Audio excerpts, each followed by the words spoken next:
A very good morning to SVPNs of grade 6. I hope student you all have fit and fine at home. In last video we will read the chapter number 2 history and the page number 13, 14 and 15. In this video we will start the chapter number number 2 on the trail of the earliest people and the page number 16. So student, open your books and start with me. Okay student, let's start. First topic is making stone tools. In last video we also read about tools and tool sites. Here factory sites we also read, and in this video how to making tools कैसे बनते थे. Tools बनाने की 2 techniques थी. So let's learn. Stone tools were probably made using 2 different techniques. यानी कि stone tool जो बनाए जाते थे वो 2 टेक्निक्स के द्वारा बनाए जाते थे. The first is stone on stone, यानी स्टोन के ऊपर स्टोन से क्या करते थे, उसको प्रेशराइज करके उसको शेप देना. Here the pebble from which the tool was to be made was held in one hand. अब क्या किया जाता था कि जिस चीज को शेप देना है उसको नीचे हाथ में रख के और ऊपर उसको दूसरे स्टोन से प्रेशराइज करना, जिसके द्वारा उस दूसरे वाले जो पेबल है उसको शेप मिल जाए. That is stone on stone technique. Next line है, another stone which was used as a hammer was held in the other hand. अब जो हैमर का काम करता था, यानी जो हथौड़े का काम करता था, उस स्टोन को ऊपर वाले हैंड में रखा जाता है और दूसरे वाले हैंड से उसके ऊपर जोर जोर से प्रेशराइज किया जाता है, मारा जाता है. एंड द सेकेंड स्टोन वो use to strike off flakes from the first. और फर्स्ट वाले जो स्टोन से सेकेंड वाले स्टोन को प्रेशराइज किया जाता है, उसे शेप देने के लिए मारा जाता है, उसके ऊपर चोट दी जाती है. Till the required shape was obtained. इस तरह से जो शेप वो रिक्वायर है उनकी, यानी कि जो उनको नीड है, जिस तरह की, मान लो उनको शार्प बनाना है, कुछ शार्पने चीज बनानी, तो उसी से वो क्या कर लेते थे, चोट मार के उसे बिल्कुल ठीक कर लेते थे. Now the second is pressure flaking. Here the core was placed on a firm surface. अब क्या किया जाता है, प्रेशर फ्लेकिंग में प्रेशर देकर, यानी किसी चीज को दबाकर उसको शेप देना. इसमें क्या किया जाता है कि एक फ्लैट सरफेस पर स्टोन या किसी भी उसको रखा जाता है और उसके ऊपर से किसी भी बड़े या हैवी स्टोन से उसके ऊपर प्रेशराइज किया जाता है. कैसे, the hammer stone was used on a piece of bone on और stone that was placed on the core to remove flakes that could be shaped into tools. अब क्या किया जाता है, एक लास्ट वीडियो में हमने डिस्कस किया था कि वो बोन का यूज करते हैं एज अ हैमर. तो क्या करते थे, आगे स्टोन लगा हुआ है, पीछे जो हैंडल है वो बोन का है, उसकी द्वारा वो हैमर बना है.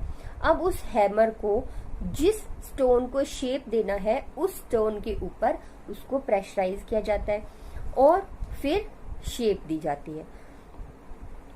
इसके बाद क्या किया जाता है, शेप टूल जो है जिस शेप का वो बनाना चाहते हैं उसी शेप में बन जाता है. That is pressure flaking technique.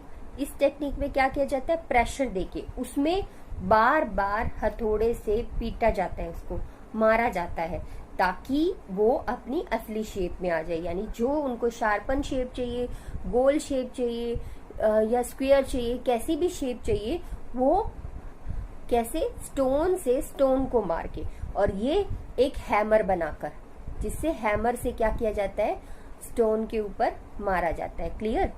Now next is finding out about fire. अब फायर कैसे उन्होंने खोजी. Find the Kurnool caves on map 2. Map 2 में हमने कर्नूल केव्स के बारे में पढ़ा था। In last page traces of ash have been found here, यहाँ पर ऐश मिली, ऐश मतलब राख। This suggest that people were familiar with the use of fire, इससे क्या पता लगा कि जो तब पीपल थे उन्होंने फायर का उपयोग किया था, क्योंकि राख मिलने का मतलब क्या है कि उस समय के लोग वहां पे फायर का उपयोग करते थे। Fire could have been used for many things, अब फायर का उपयोग वो बहुत सारी चीजों के लिए करते थे। As a source of light, light के लिए, अब हम लाइट के लिए क्या करते हैं, लाइट है हमारे पास, बिजली है, हम उसका उपयोग करते हैं। पहले के समय में जब बिजली नहीं होती थी तब लाइट जो है वो दिए के जरिए या फिर आग जलाकर क्या किया जाता था, घरों में रोशनी की जाती थी। सॉरी, टू कुक मीट, और मीट बनाने के लिए, ठीक है, आग के ऊपर पकाकर मांस को खाया जाता था। And to scare away animals, animals को दूर भगाने के लिए भी आग का प्रयोग किया जाता था।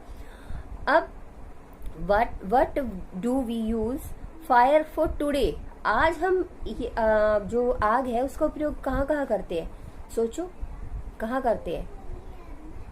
आज तो हमारे घर एलपीजी है, गैसेस है, सिलेंडर है, हम तो अपना घर पे सिलेंडर यूज करते हैं, गैस का यूज करते हैं, इंडक्शंस भी हैं, बट अभी भी फायर का उपयोग होता है। कहाँ कहाँ होता है सोचो। हाँ, गांव में अभी भी चूल्हे पे रोटी बनाते हैं कई लोग, तो चूल्हा यूज किया जाता है। तो इस तरह से एनिमल और भी बहुत सारे उपयोग होते हैं, सोच के आप अपने नोटबुक में जरूर नोट डाउन कीजिए। अ चेंजिंग एनवायरमेंट, अब एनवायरमेंट चेंज कैसे हुआ, वातावरण चेंज कैसे होता है बताओ। Around 12,000 years ago there were major changes in the climate of the world, कह रहे कि 12,000 ईयर पहले जो है मेजर चेंजेस आए क्लाइमेट में, with a shift to relatively warm condition. अब एकदम से वार्म कंडीशन आ गई, मतलब गर्म। पहले क्या था, पहले कोल्ड कंडीशन थी, यानी जो क्लाइमेट था वो ठंडा रहता था, बट 12,000 साल पहले क्लाइमेट में चेंजेस आए और क्लाइमेट कैसा होना शुरू हो गया, warm. In many areas this led to be development of grassland, और बहुत सारे एरियाज में ग्रासलैंड भी डेवलप हुए। This is turn led to increase in the number of deer, antelopes, goat, sheep and cattle. इसके बाद बहुत सारे एनिमल्स की संख्या में भी इंक्रीज हुआ। डियर, एंटीलोप और goat, sheep, cattle, that is animals that survived on grass. ये सभी एनिमल ऐसे थे जो ग्रासलैंड में रहते थे। Clear to all? Now we start our next page, the page number 17।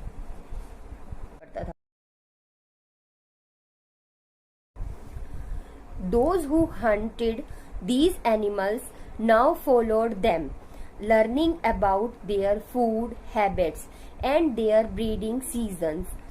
It is likely that this helped people to start thinking about herding and rearing these animals themselves. Fishing also became important. अब क्या बताया इस paragraph में उसने कि जो Hunt करना चाहते थे, यानी कि शिकार करना चाहते थे एनिमल्स का, उन्होंने क्या किया, learning about their food habits and their breeding season. उन्होंने क्या सीखा, जैसे अगर हम किसी को एनिमल का शिकार करना है तो वो क्या सीखेगा कि उनकी फूड हैबिट्स क्या है, वो क्या क्या खाते हैं, कौन सा हम किस सीजन में उनको पकड़ सकते हैं, तो ये सारी चीजें वो फाइंड आउट करते थे। It is likely that this helped people to start thinking. इस तरह से लोगों के मन में आइडिया आया कि वो हार्डिंग और रियरिंग भी कर सकते हैं। हार्डिंग करना और रियरिंग करना क्या होता है, दीज एनिमल देमसेल्व्स, एनिमल्स के साथ, एनिमल्स को लेकर एक जगह से दूसरे स्थान पर जाना, उनको जैसे घास खिलाने के लिए हम एनिमल्स को बाहर ग्रीनरी में लेके जाते हैं, तो हर्डिंग कहते हैं इसको, ठीक है। और रियरिंग मतलब उनका पालन पोषण करना। फिशिंग ऑल्सो बिकेम इम्पॉर्टेंट, और फिशिंग जो है वो भी बहुत इम्पॉर्टेंट हुई. This was also a time when several grain bearing grasses. अब इसके बाद यानी कि इस समय के बाद क्या हुआ, जो सेवरल जो ग्रेन्स थे, ग्रेन्स क्या होते हैं, जो दानेदार चीजें होती है, चाहे चने, ठीक है, एंड बियरिंग ग्रासेस, और ग्रासेस हुई इंक्लूडिंग वीट. उन्होंने ग्रास जैसे प्लांट्स को पैदा किया, मतलब उनकी पैदावार की, एग्रीकल्चर किया. Including wheat, barley and rice grew naturally in different part of the subcontinent. उन्होंने सब कॉन्टिनेंट मतलब कि उपमहाद्वीपों के अलग अलग पार्ट्स में जो है डिफरेंट टाइप्स की फसलों को उगाया. Men, women and children probably collected these grains as food. अब क्या क्या किया, जो चिल्ड्रंस थे, मैन थी, वोमेन थी, उन्होंने सारे फूड ग्रेन्स को कलेक्ट किया. And learned where they Guru.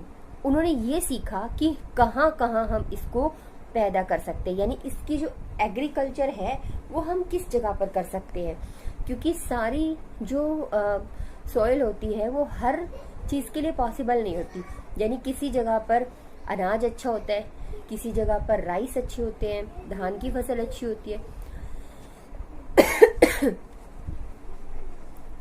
Next क्या है कि these grains as food and learned they where they grew. जैसे उन्होंने सीखा कि ये कैसे बड़े होंगे, क्या कहाँ पर इनकी पैदावार उत्पन्न की जा सकती है. एंड व्हेन दे रिपन मतलब कि कब पकेंगे, ठीक है. And this may have led them to think about growing plant on their own. इस तरह से ऑब्जर्वेशन से उन्होंने क्या सीखा, प्लांट्स को उगाना सीखा. Clear to all.